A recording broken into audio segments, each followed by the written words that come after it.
obstuso fue el calificado del ministro de Hacienda, Felipe Larraín, tras su negativa en cuanto a la rebaja de impuestos a los combustibles. Para conocer más sobre este debate, nos acompaña en CNN Chile el diputado de la UDI y dueño de estas declaraciones, Gustavo Asbun. ¿Qué tal? Hola. Diputado, ¿cómo está? Obstuso lo considera, porfiado tal vez en no escuchar... Mira, ya a esta altura yo le puedo poner millones de calificativos al ministro, porque una persona que no quiere escuchar, una persona que no se da cuenta del grado de sensibilidad que genera un impuesto que es altamente discriminatorio, que afecta a la clase media, que afecta a los más pobres, o sea, no tiene ningún sentido, en el fondo, seguir insistiendo en una negativa que en la práctica está afectando a miles y miles de familias. O sea, tú sabes que hoy día, además, con un impuesto tan discriminatorio que se debe corregir, porque por último uno puede decir, mira, ¿sabe qué más?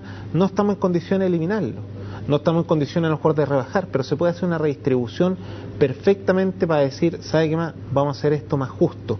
Hoy día el 80% del combustible en Chile lo consumen las grandes empresas, las mineras, las forestales, las líneas aéreas, la generadora eléctrica, y no pagan impuestos específicos, no pagan un peso de impuesto.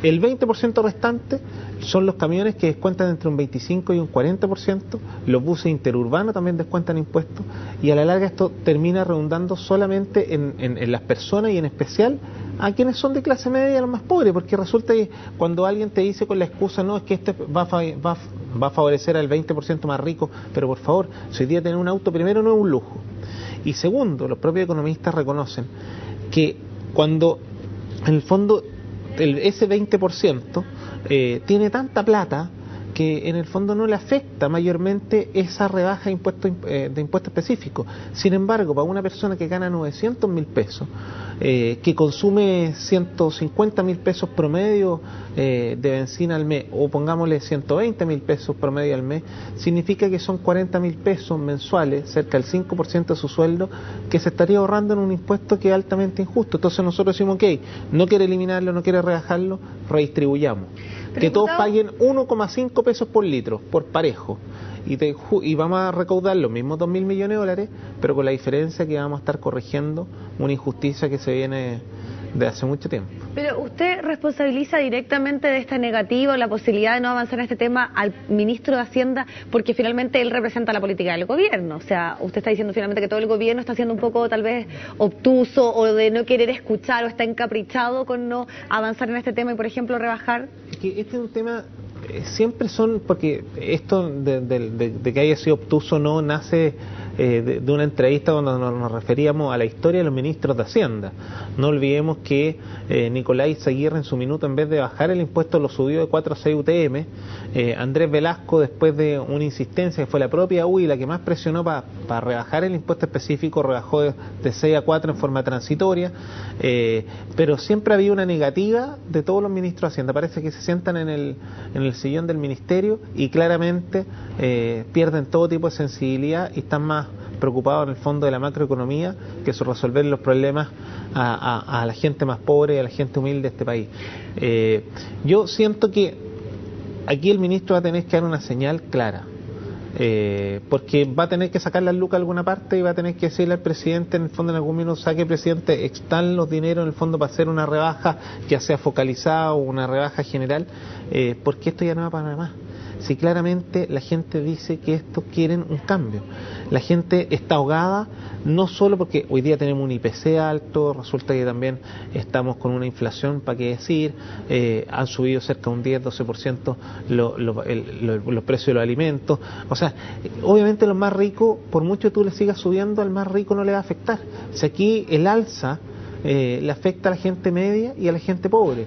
Por lo tanto, claramente nosotros tenemos que dar una señal potente, y yo espero que sea este gobierno y no otro el que realmente se dé cuenta de que nuestra obligación no es solo generar asistencialismo en las familias más pobres que siempre tienen beneficios, sino hay que solucionar el problema que carga la clase media, porque esa es la gente que de una u otra forma se ve discriminada y se ve afectada con medidas como esta.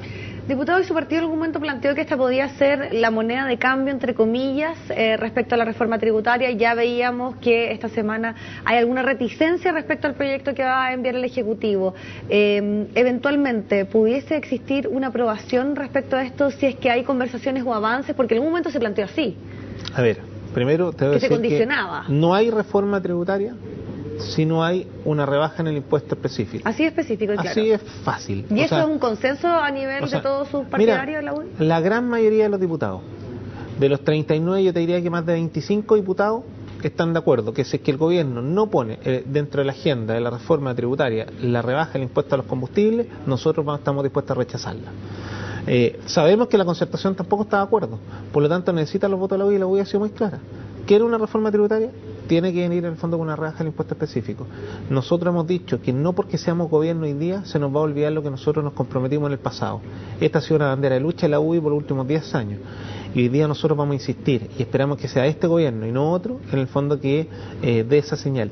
Porque además quiero ser muy claro contigo, si lo grave acá, porque aquí hay una situación bastante compleja, que la UDI no puede dar una señal de otra forma. La UDI ha luchado por la eliminación o la rebaja de este impuesto, y si hoy día, habiendo una reforma tributaria, no se pone en discusión o en la mesa la discusión de este tema, claramente nosotros estaríamos siendo inconsecuentes con nuestro discurso, y en ese sentido yo creo que la gran mayoría de los parlamentarios no estamos dispuestos a mentirle a la ciudadanía. Nosotros hemos luchado y vamos a insistir, y claramente si el gobierno quiere reforma tributaria, la reforma tributaria no es solo alza de impuestos, también tiene que ser baja, y esta es una forma de decir: aquí estamos bajando el impuesto, o un impuesto discriminatorio que afecta a la gente más pobre. Diputado, esta situación que nuevamente puede enfrentar a los dos partidos del oficialismo, nuevamente va a abrir un debate respecto, por ejemplo, a otras situaciones que ya se han dado, donde han habido disputas. ¿No creen ustedes que finalmente como partido esto nuevamente puede generar algún tipo de problema para gobernar por parte del oficialismo, si es que hay nuevamente división por parte de los dos partidos? Es que este es un tema que a nosotros no es que nos divida. Muchos parlamentarios de Renovación Nacional están callados y nos dicen que están de acuerdo con nosotros, pero que ellos no lo pueden plantear porque son el partido del presidente. Pero claramente esto no es solo hoy día la UDI. El fin de semana, o sea, no el fin de semana, el día miércoles, fue la propia Democracia Cristiana. Fue el diputado Pablo Lorenzini, el diputado Juan Carlos Latorre, el diputado Matías Walker, quien se sumaron a la iniciativa del proyecto de acuerdo que presentamos la bancada de diputados de la UDI pidiendo la rebaja o la eliminación del impuesto a los combustibles. Por lo tanto, esto ya no es solo un partido. Aquí tenemos gente de Renovación Nacional, gente de la Democracia Cristiana que se ha sumado al clamor ciudadano. Y por eso lo que nosotros le decimos al gobierno, además, estamos haciendo el trabajo para consensuar que dentro de la reforma se apruebe la reforma. Porque si nosotros logramos sensibilizar a gente de la Democracia Cristiana y a otros diputados de la concertación que se abran a aprobar la reforma tributaria siempre y cuando venga una rebaja al impuesto a los combustibles, hoy día han dado una señal clara que están dispuestos. Por lo tanto, además, podemos sacar a flote este proyecto, podemos lograr en el fondo consensuar que esto salga rápido y en el fondo aprobado por la gran mayoría de los parlamentarios. Por lo tanto, yo creo que además estamos haciéndole la pega al propio ministro de Hacienda, sensibilizando a los parlamentarios de la concertación para que aprueben la reforma. Ahora, la reforma como tal, lo que ustedes han estudiado respecto al planteamiento, al proyecto que va a enviar el Ejecutivo, ¿hay algunos puntos también en los cuales discrepan ustedes, por ejemplo? Entiendo. Sí, nosotros discrepamos en algunos. Porque van a hacer una presentación propia. Es lo que por lo menos esta semana... más que hacer una presentación propia, nosotros vamos a presentar una alternativa, pero siempre para discutirla con el gobierno, donde nosotros hacemos algunas propuestas. Nosotros insistimos, la reforma tributaria no necesariamente tiene que ser alza impositiva.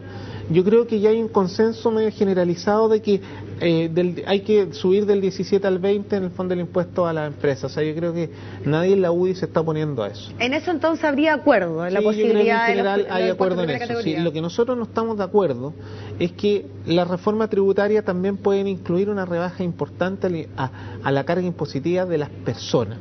Y en ese sentido nosotros creemos que se puede aumentar la exención tributaria de 300 a 1,5 millones o 2 millones de pesos a quienes pagan impuestos hoy día. Eso significaría una señal potente, porque podría ser un ahorro entre 100 y 150 mil pesos para personas que ganan sobre 300 mil y bajo 2 millones de pesos. Eso puede significar la colegiatura de un niño en un colegio particular, puede significar el 50% del pago de una colegiatura en una universidad. Por lo tanto, nuestra propuesta apunta a rebajar la carga impositiva de las personas de la clase media. Por lo tanto, esperamos que el gobierno entienda que nuestro mensaje dice: ok, la reforma tributaria estamos dispuestos a aprobarla, pero también, ojo, nosotros ¿qué queremos? ¿Un Estado asistencialista puro o queremos también que la gente mejore su calidad de vida? Y si queremos que las personas mejoren su calidad de vida, y sobre todo la gente de clase media, no es generando asistencialismo, porque la gente de clase media no lo necesita. Lo que la gente de clase media necesita es más recursos, y esos recursos tienen que ver con bajarle la carga impositiva y que ellos libremente decidan en qué utilizar la plata, ya sea en la educación de sus hijos, en la salud, ya sea en deporte, ya sea en recreación, en postulación a vivienda, que ellos decidan libremente, y por lo tanto esas son señales potentes. Y lo otro que nosotros estamos proponiendo es que a la clase media también se le haga una rebaja impositiva importante cuando se está invirtiendo en educación de sus hijos, que obviamente parte de ese gasto se pueda recuperar.